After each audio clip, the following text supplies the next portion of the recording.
Given y equals f of x equals x squared, quick, graph y equals f at the opposite of x, which is equal to the quantity of negative x squared.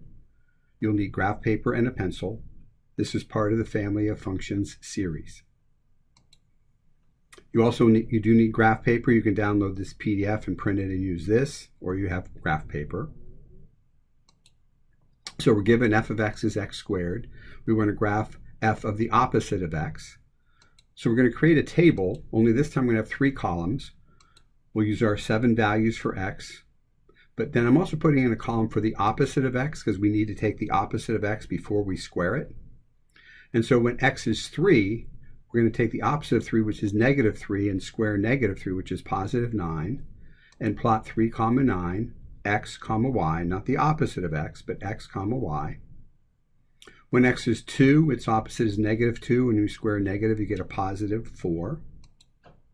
When x is 1, negative 1, the quantity squared is 1, 1, 1.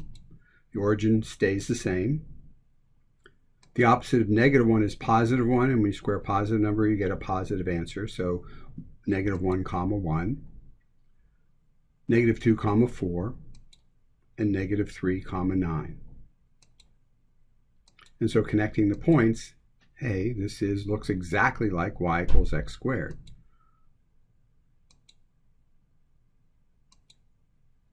So it turns out that x squared is exactly the same thing as the quantity of the opposite of x squared. Or f of x is equal to f of the opposite of x. And this is true for all values of x. So when a function behaves this way, we've said that the function is called an even function. That is, f of x equals f at the opposite of x for every single value of x. So y equals f of x is an even function, and the graph of f of the quantity opposite of x is exactly the same as f of x. They're identical.